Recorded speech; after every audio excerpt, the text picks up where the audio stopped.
किसी सर्कल के रिस्पेक्ट में किसी पॉइंट की पोजीशन को फाइंड आउट करने के लिए आप उस सर्कल के सेंटर से उस पॉइंट की डिस्टेंस निकालते थे और उसे रेडियस से कंपेयर कर लेते थे। उस बेसिस पर आपको मालूम पड़ जाता था पॉइंट उसके बाहर है, उस पर है, उसके भीतर है। पैराबोला में सेंटर नाम की कोई चीज़ होती नहीं थी, इसलिए वहाँ पर वो तरीका यूज़ में नहीं लाया जा सका। वहाँ पर हम लोगों ने बच्चों देखा कि हम एक्सिस पर एक एल्टीट्यूड ड्रॉप करते हैं और उस बेसिस पर हम कंक्लूड करते हैं कि पॉइंट बाहर है, उस पर है, उसके भीतर है। एलिप्स में बच्चों सेंटर तो होता है, इसमें तो कोई दो मत वाली बात नहीं है भाई। एलिप्स में तो हम लोग देखते आ रहे हैं कि एलिप्स में सेंटर होता है। बहुत ज़्यादा स्टैंडर्ड, बहुत ज़्यादा बेसिक कंडीशन में बात की जाए तो सेंटर हो जाएगा 0 0 अगर एलिप्स के इक्वेशन को x square upon a square plus y square upon b square is equal to 1 मान लिया जाए। साहब एलिप्स के केस में सेंटर तो है और आपको पॉइंट की पोजीशन बतानी है कि पॉइंट इसके बाहर है या उस पर है या उसके भीतर है। सो यहाँ पर क्या हम लोग वही काम कर सकते हैं कि सेंटर से डिस्टेंस निकाल दें और उसे रेडियस यानी कि मेजर एक्सिस की लेंथ या माइनर एक्सिस की लेंथ से कंपेयर कर लें? तो वैसा पॉसिबल नहीं है, क्योंकि बच्चों आपको ये नहीं पता कि पॉइंट यहाँ पर है कि पॉइंट यहाँ पर है। भाई डिपेंड करेगा, पॉइंट यहाँ पर है तो कुछ अलग सिचुएशन बन सकती है, पॉइंट यहाँ पर है तो कुछ अलग सिचुएशन बनेगी। अब पॉइंट यहाँ पर है मतलब बाहर है, सो कम डिस्टेंस होने के बाद भी वो पॉइंट जो है वो एलिप्स के बाहर है। लेकिन हो सकता है कि पॉइंट अगर कहीं यहाँ हो। अब इस केस में क्या है बच्चों, ज़्यादा डिस्टेंस होने के बाद भी वो पॉइंट एलिप्स के भीतर है, इसलिए वो वाला तरीका जो सर्कल में लगता है वो यहाँ नहीं रख सकता। सेंटर है लेकिन पंगा क्या है साहब, मैं फिर बोल रहा हूं भाई, यहां पर कम डिस्टेंस होने के बाद भी पॉइंट एलिप्स के बाहर है और यहां ज्यादा डिस्टेंस होने के बाद भी पॉइंट बच्चों उसके भीतर है। पंगा ये है कि साहब एलिप्स में जो रेडियस है वो अलग अलग जगह पर चेंज हो रही है। भाई मेजर एक्सिस की लेंथ या माइनर एक्सिस की लेंथ अपने आप में एक तरह की रेडाई या डायमीटर है, तो वो जो डिस्टेंसेस आपको दिखाई दे रही है बच्चों वो सारी डिस्टेंस चेंज हो रही है, इसलिए वो तरीका यहाँ पर यूज़ में नहीं लाया जा सकता। तो यहाँ हम कौन सा तरीका लगाएं? यहाँ हम वही तरीका लगाते हैं बच्चों हम जो सर्वा यूज़ करते हैं।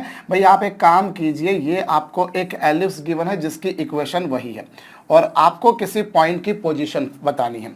एक काम करते हैं बच्चों, देखिए यहाँ पर अगर पॉइंट x1 y1 की हमें पोजीशन बतानी है तो हम एक काम करते हैं बच्चों, इस पॉइंट से हम एलिप्स की जो मेजर एक्सिस है उस पर एक एल्टीट्यूड ड्रॉप कर देते हैं। हमने उस पॉइंट से बच्चों इसकी मेजर एक्सिस पर एल्टीट्यूड ड्रॉप किया और इस एल्टीट्यूड ने फर्ज कीजिए एलिप्स को किसी पॉइंट क्यू पे कट किया। सो नेचुरल सी बात है बच्चों कि दोनों का एक्स कोऑर्डिनेट तो सेम होगा, only y coordinate will be differed. Y coordinate differ हो जाएगा बच्चों, लेकिन एक्स कोऑर्डिनेट सेम होगा क्योंकि आपने परपेंडिकुलर जो ड्रॉप किया वो वाई एक्सिस के पैरेलल है। तो ऐसी कुछ सिचुएशन बनेगी। अब यहाँ पर आप क्या देख रहे हैं बच्चों, यहाँ पर हम लोग एक बात जानते हैं कि चूंकि x1 y2 एलिप्स पर ही है, जो पॉइंट Q है बच्चों वो एलिप्स पर ही है, इसलिए अवश्यम भावी रूप से वो एलिप्स की इक्वेशन को सेटिस्फाई करेगा। भैया ये जो है वो एलिप्स की समीकरण को संतुष्ट करेगा। ये लीजिए एलिप्स की इक्वेशन को इसने सेटिस्फाई कर दिया। अब उस बेसिस पर बच्चों y2 square upon b square की वैल्यू आप निकालेंगे तो वो 1 minus x1 square upon a square आएगी। अभी हम पहली सिचुएशन लेके चल रहे हैं साहब कि ये पॉइंट उसके इनसाइड है यानी कि उसके भीतर है। अभी उसके इनसाइड है तो ये होगा। और डायग्राम को देखकर आपको एक बात क्लियर समझ में आ रही है कि साहब y2 की वैल्यू y1 से ज़्यादा है। बच्चों ये जो लेंथ है वो ज़्यादा है और ये जो लेंथ है वो कम है। भाई ये लेंथ ज़्यादा है और ये लेंथ कम है। So that I can say साहब y2 स्क्वायर की वैल्यू y1 स्क्वायर से ज़्यादा होगी, या डायरेक्टली आप बोल दीजिए भाई y2 स्क्वायर की वैल्यू y1 स्क्वायर से ज़्यादा है, क्योंकि पॉइंट ऊपर नीचे कुछ भी हो सकता है इसीलिए ये होगा। सो दैट मैं कह सकता हूँ कि भैया मैं अगर दोनों साइड बी स्क्वायर से डिवाइड भी कर देता हूँ तो कोई सेहत पे फ़र्क नहीं पड़ेगा, क्योंकि मैं जानता हूँ साहब कि किसी भी इनइक्वलिटी में अगर दोनों तरफ किसी पॉजिटिव नंबर से मल्टीप्लाई कर दिया जाए तो इनइक्वलिटी की सेहत पे कोई फ़र्क नहीं पड़ता। B square being a positive number तो वो कोई फर्क नहीं पड़ेगा। तो y2 स्क्वायर की value y2 square upon b square की value y1 square upon b square से ज़्यादा होगी। और y2 square upon b square की वैल्यू क्या है बच्चों, ये। So that I can say कि y2 square upon b square की जगह पर मैं यहाँ पे रख देता हूँ बच्चों 1 minus x1 square 1 minus x1 square upon a square की वैल्यू जो है बच्चों वो क्या होगी, वो y1 square upon b square तो वड्डी आनी है, और इसको उधर लेके चले जाइए बच्चों, तो ये आपके पास में आ जाएगा 1 which is more than x1 square upon a square plus y1 square upon b square. ये लीजिए, ये आपके पास में कुछ पिक्चर बनकर आ गई। तो आपने क्या देखा साहब कि अगर पॉइंट उसके इनसाइड है, भाई हम पहली सिचुएशन लेके चल रहे हैं कि यदि ये पॉइंट उसके भीतर है, यदि ये पॉइंट उसके इनसाइड है, तो ऐसी कोई सिचुएशन आ रही है बच्चों x1 square upon square plus y1 square upon b square की वैल्यू लेस देन 1। ये आपने बच्चों देखा है पहले भी, तो कोई नई बात आपको मैंने नहीं बताई है। और दूसरा केस बच्चों, अगर पॉइंट एलिप्स पर ही लाई कर रहा हो, if point is lying on the ellipse itself, यदि बच्चों पॉइंट एलिप्स पर ही लाई कर रहा है, भाई ये पॉइंट रहा और वो एलिप्स पर ही लाई कर रहा है, तो अवश्यम भावी रूप से उसने एलिप्स की इक्वेशन को सेटिस्फाई करना है। भैया उसने एलिप्स की इक्वेशन को सेटिस्फाई करना है, क्योंकि वो उसी पर लाई कर रहा है और आपके एलिप्स की इक्वेशन ये, तब तो पिक्चर ये बन जाएगी बच्चों। और यदि क्या होता है बच्चों, वो पॉइंट एलिप्स के आउटसाइड हो, भाई तीसरा केस मैं लेके चल रहा हूं कि यदि वो पॉइंट एलिप्स के आउटसाइड हो, एलिप्स अगर जो है बच्चों वो ये रहा आपके पास में, और पॉइंट जो है बच्चों वो ये रहा px1y1, ये मैंने ले लिया बच्चों, और आपने यहाँ से एक एल्टीट्यूड ड्रॉप किया, उसने एलिप्स को पॉइंट क्यू पे कट किया जिसके कोऑर्डिनेट्स x1 y2 मान लिए। अभी क्या मिल रहा है, अभी आपको देखकर समझ में आ रहा है बच्चों कि y1 स्क्वायर की वैल्यू y2 स्क्वायर से ज़्यादा है।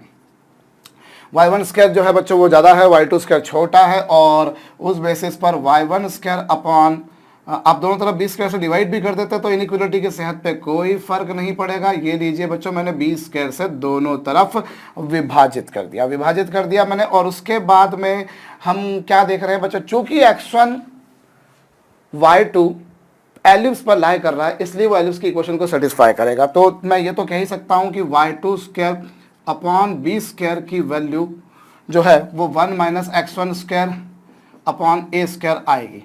भाई आपने जो P के कॉरस्पॉन्डिंग पॉइंट Q लिया था, P के कॉरस्पॉन्डिंग जो पॉइंट आपने Q लिया था बच्चों, वो तो एलिप्स पर लाई कर रहा है, Q जिसके कोऑर्डिनेट्स x1 y2 है, वो तो भैया एलिप्स की समीकरण को संतुष्ट करेगा ही करेगा, तो वहां तो कोई बात है ही नहीं बच्चों। तो y2 square upon b square को आपने ये लिख दिया, y1 square upon b square की value 1 minus x1 square upon a square से बड़ी आएगी, और ये माइनस वाले को आप इधर लेकर आ जाइए बच्चों।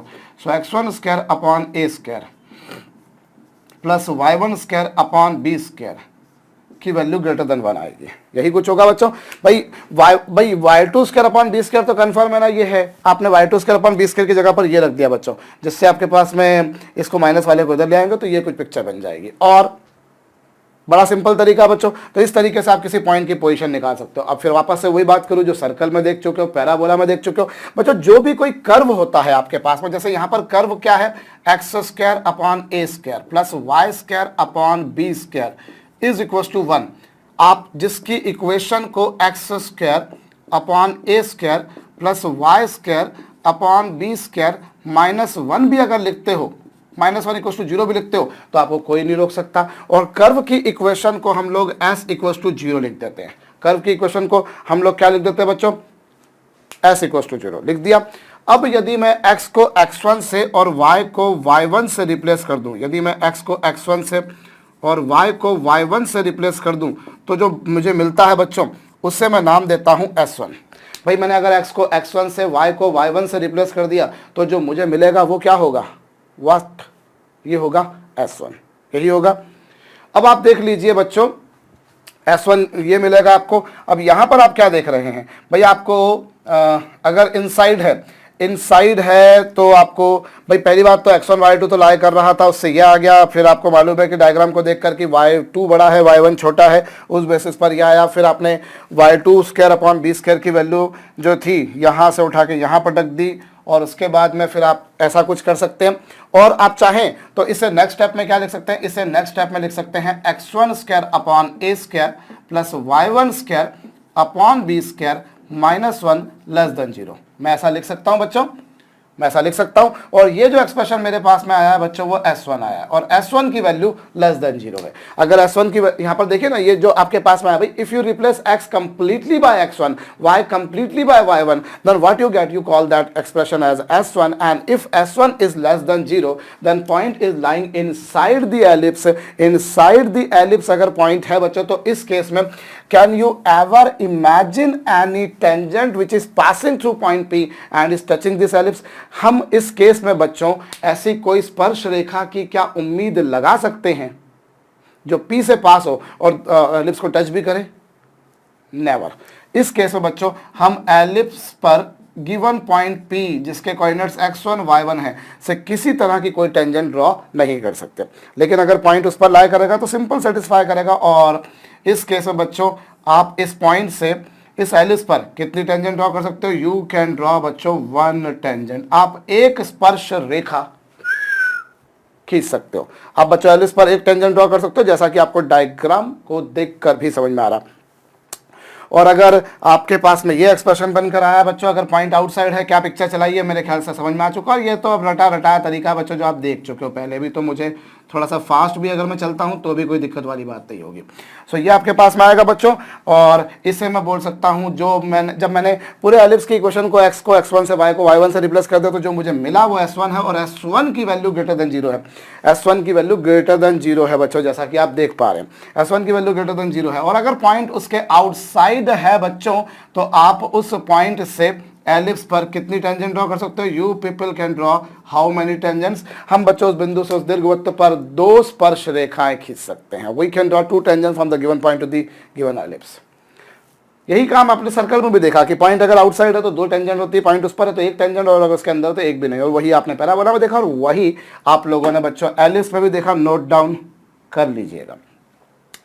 हमें अगर किसी पॉइंट से पूछा जाए कि भैया हमें किसी पॉइंट की किसी एलिप्स के इस पर पोजीशन पूछी जाए या कितनी टेंजेंट्स ड्रॉ की जा सकती हैं, इस बारे में पूछा जाए तो यही घिसा पिटा सा काम करना है कि आपको x को x1 से और y को y1 से रिप्लेस कर देना। जैसे यहां पर पूछा गया है भैया how many tangents can be drawn from point 3, -5 to ellipse x square plus 2y square plus 4x minus 8y plus 10 is equals to 0. How many tangents can be drawn from this point to this ellipse?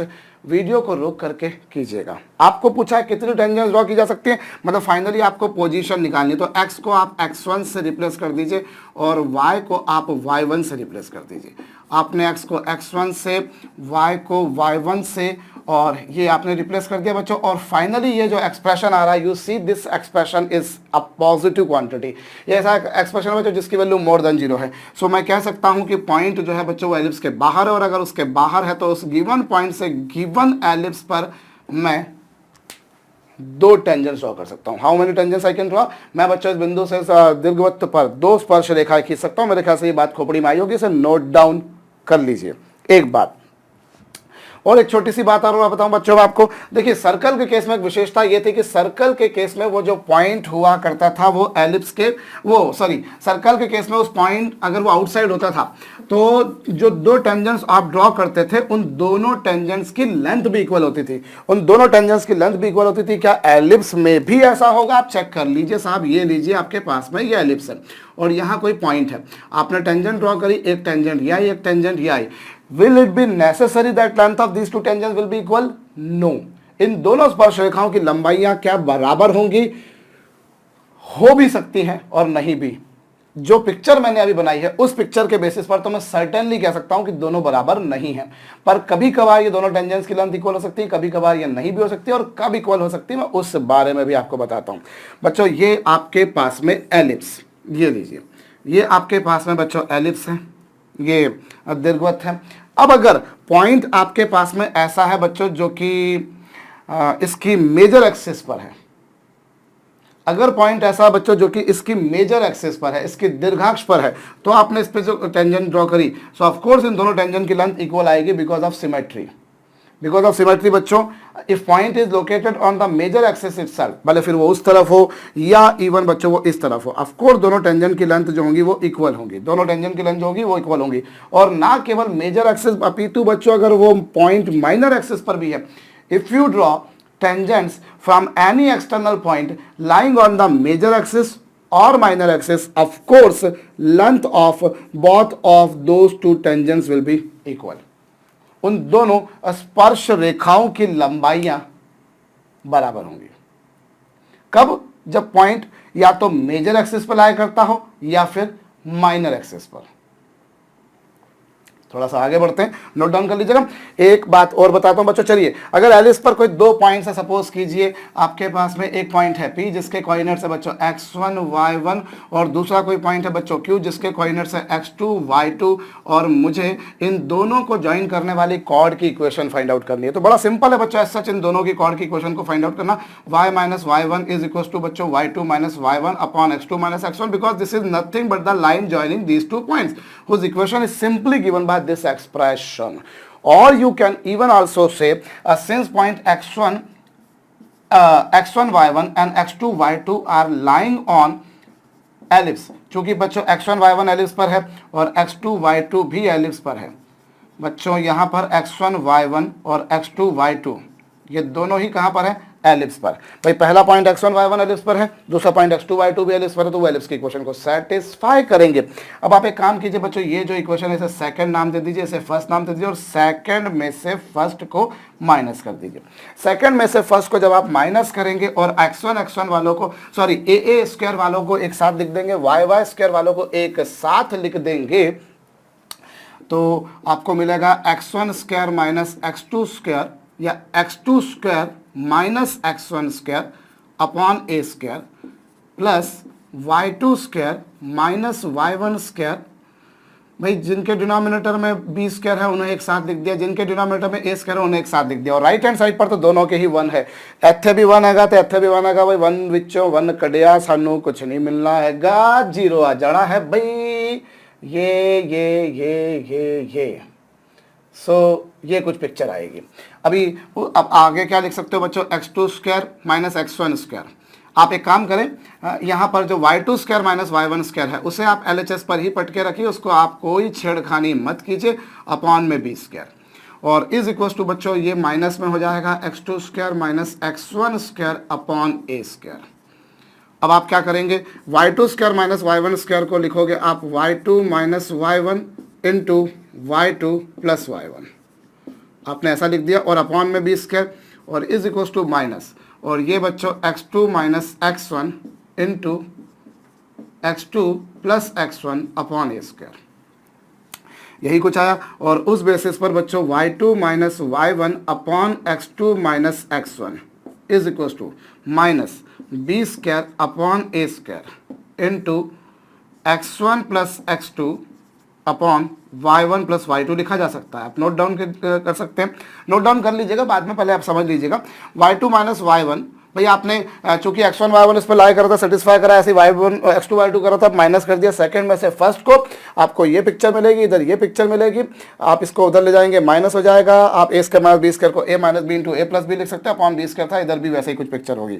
और इस तरीके से ये जो line आपने जो दोनों को ज्वाइन करने वाली जो कॉर्ड थी उसकी ग्रेडियंट आपके पास में क्या आई है? वो ये आई है और उससे आप यहाँ नोट रख सकते हैं।